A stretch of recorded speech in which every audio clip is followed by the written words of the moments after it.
Halo pemirsa, apa kabar Anda hari ini? Semoga selalu sehat dan selalu bersemangat untuk menjalani aktivitas. Hari ini program Berita News Point hadir menjumpai Anda bersama saya, Belinda Amanda. Selama 30 menit ke depan, News Point akan menyajikan berita terbaru seputar Universitas Brawijaya dan Malang Raya. Jangan kemana-mana, keep on our channel, News Point.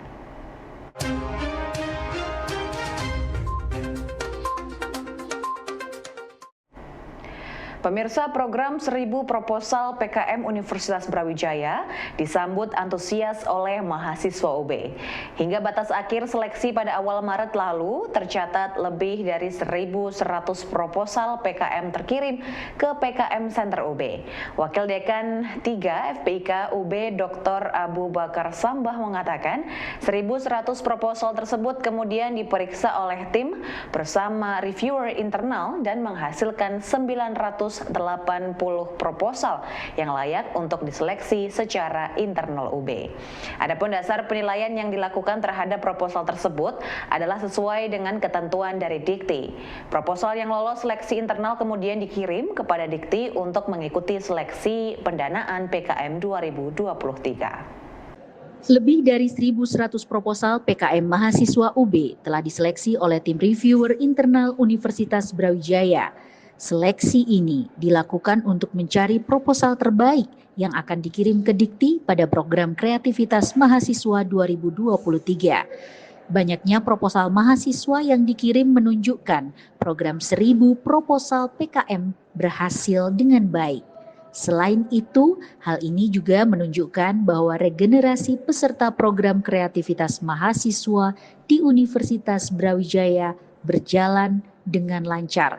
Selanjutnya, proposal yang lolos seleksi internal dikirim ke Dikti Jakarta untuk mengikuti seleksi pendanaan. Dari semua total yang kami targetkan, yang tadinya ada pencanangan 1.000 itu ternyata yang masuk di kami secara kasar itu ada 1.000 lebih. Hampir mendekati 1.100 atau mungkin 1.100 lebih. Kemudian tim kami coba untuk memetakan lagi dari 1.100-an itu atau 1.000 lebih itu kira-kira berapa sih yang memang mungkin terjadi duplikasi atau mungkin ada dua akun mengirimkan file yang sama begitu ya. Kemudian setelah dari proses itu kita mendapatkan sekitar 900 lebih, hampir mendekati 980 lah, di bawah 1.000. Sedikit di bawah 1.000. Nah, dari 900-an itu kemudian kami sebar untuk seleksi internal. Kami sebar ke reviewer internal UB untuk menilai, yang dinilai adalah sesuai dengan kriteria penilaian yang memang sudah dirancang di buku pedoman PKM Dikti 2023. Kesuksesan program 1000 proposal PKM UB 2023 tidak lepas dari dukungan yang solid dari para wakil dekan 3 di lingkungan Universitas Brawijaya. Hal tersebut diakui oleh Dr. Abu Bakar Sambah yang terlibat secara langsung dalam program tersebut.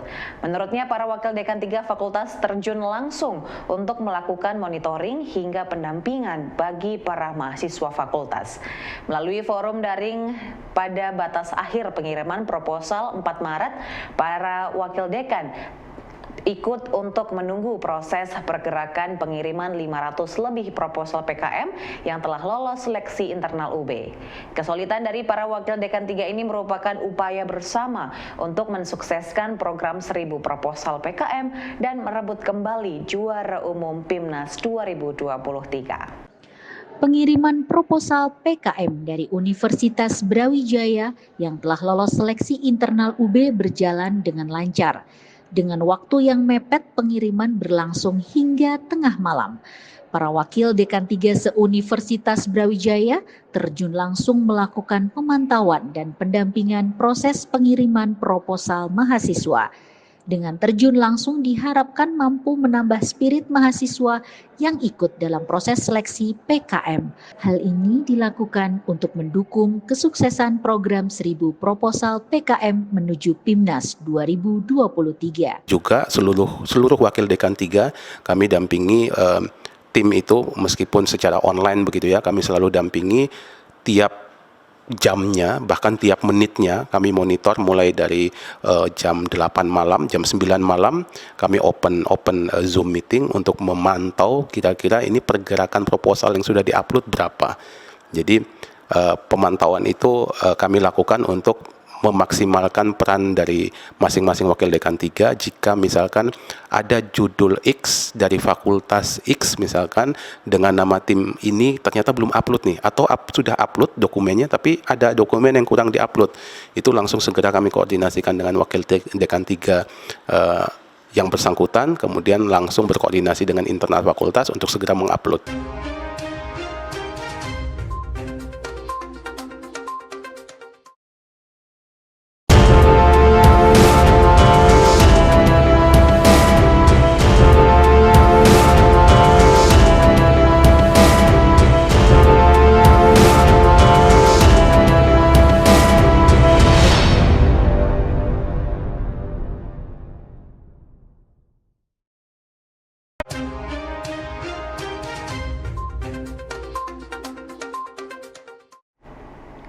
Pemirsa, Universitas Brawijaya berhasil mengirim 543 proposal PKM untuk mengikuti seleksi pendanaan tahun 2023. Wakil Dekan 3 FPIKUB Dr. Abu Bakar Sambah mengatakan, proposal yang lolos seleksi internal sebanyak 569 proposal.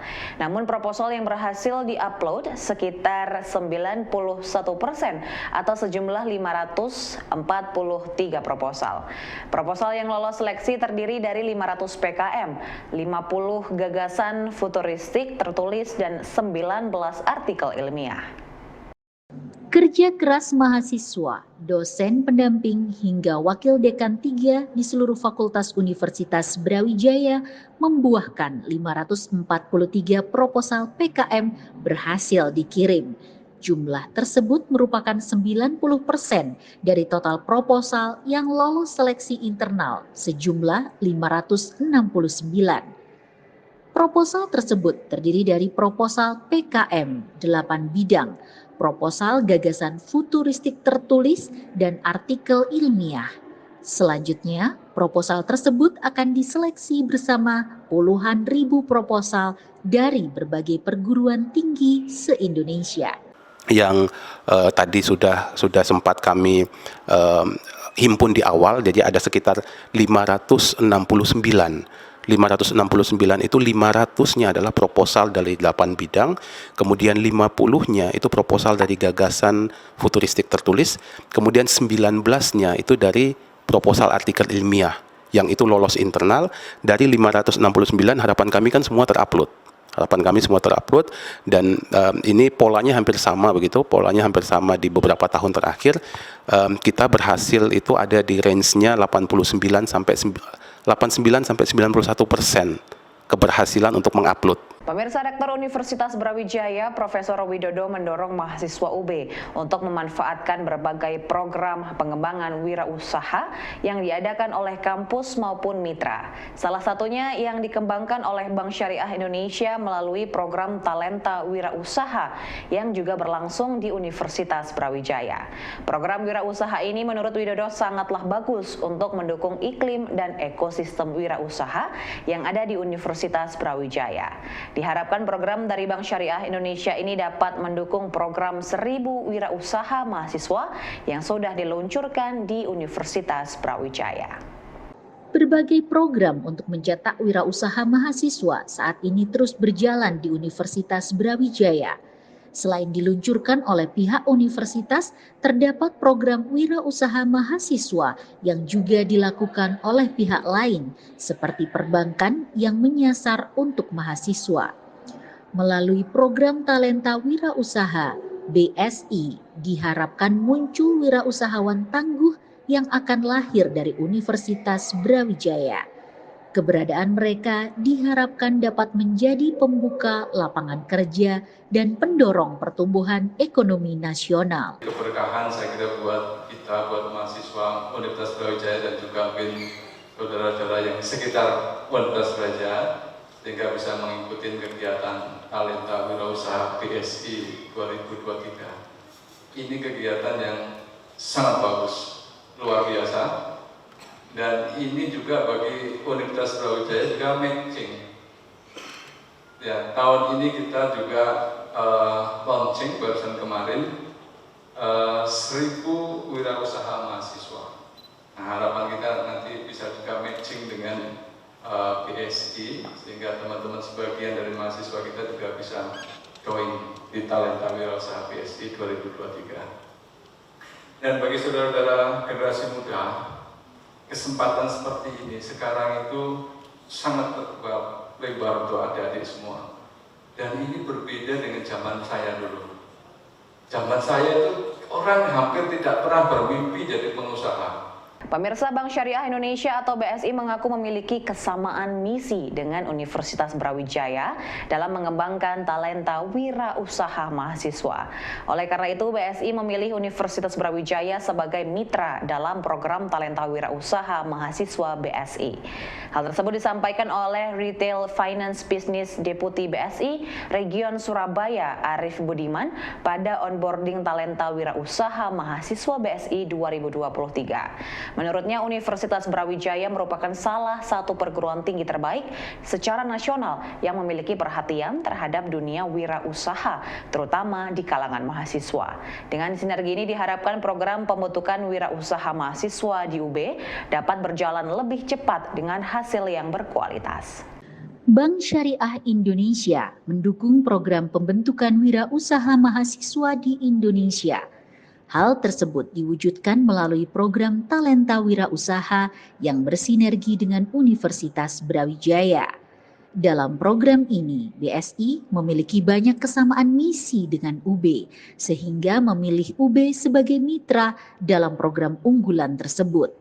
Dengan sinergi ini, diharapkan program Talenta Wirausaha dan 1000 wirausaha mahasiswa yang sudah berjalan dapat berjalan dengan lebih cepat dan hasil yang berkualitas. Ini perkenankan kami mengucapkan terima kasih atas kepercayaan yang penuh dari seluruh sivitas akademika Universitas Brawijaya yang memberikan dukungan dan kerjasama kepada BSI sebagai mitra strategis perbankan serta roadshow kegiatan onboarding talenta wirausaha BSI 2023 yang dilaksanakan di Malang. Pemilihan Universitas Brawijaya sebagai lokasi onboarding talenta wirausaha BSI 2023 dilakukan karena sebagai salah satu perguruan tinggi terbaik di Jawa Timur, memiliki potensi dan daya tarik yang luar biasa sebagai tempat berkumpulnya mahasiswa. Selain itu, Universitas Brawijaya memiliki komitmen yang sejalan dengan BSI dalam pengembangan entrepreneur community base. Seperti tadi Pak Rektor sampaikan, ada 1000 wirausaha baru.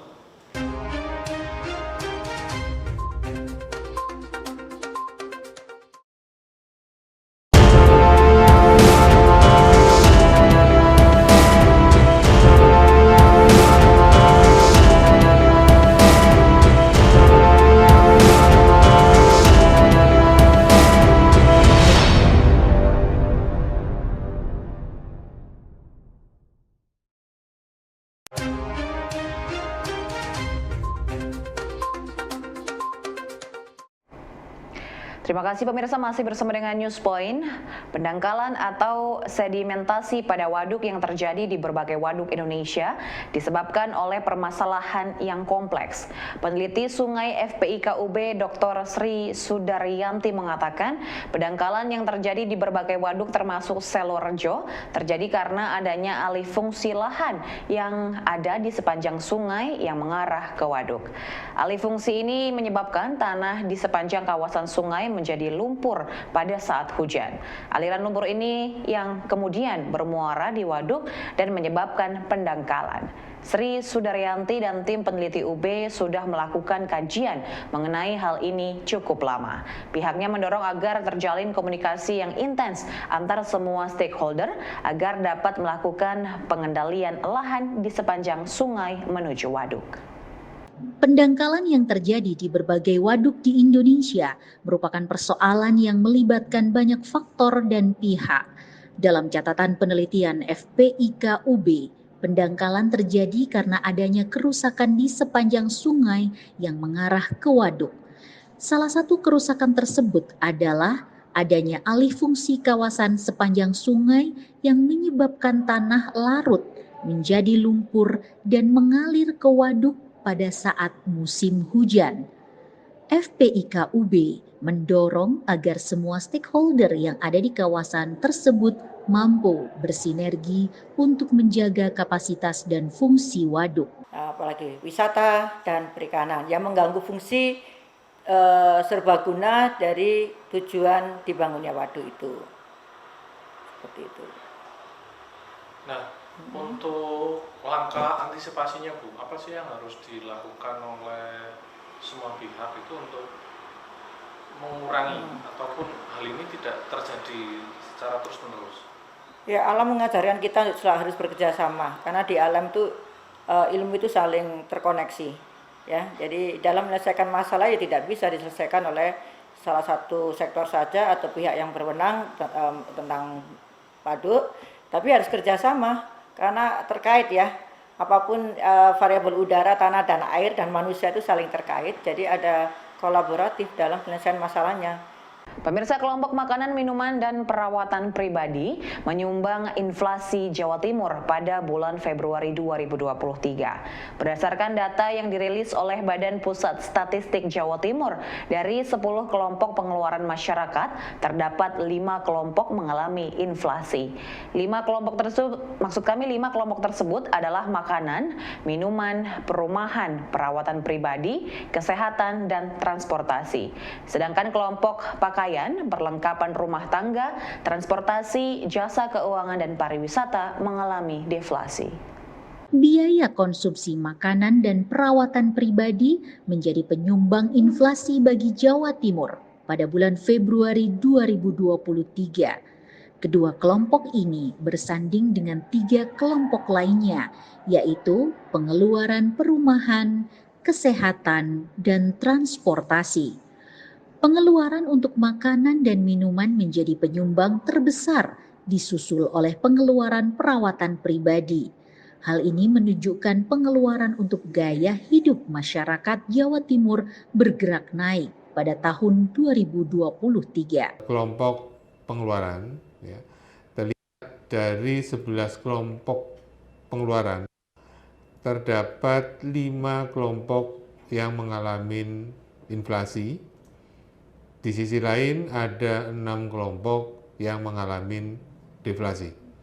Jadi secara mantuman, kalau kita lihat, kita urutkan secara andil ya, untuk yang terbesar inflasi memang terjadi pada kelompok makanan, minuman, dan tembakau yang inflasinya mencapai 0,52% ya, sedangkan andilnya tercatat 0,12%. Kemudian diikutin untuk kelompok yang lain ya, yang kalau kita lihat andilnya, kelompok penyediaan makanan dan minuman, restoran, ini yang mengalami inflasinya tercatat sebesar 0,34%, dengan andil sebesar 0,03%.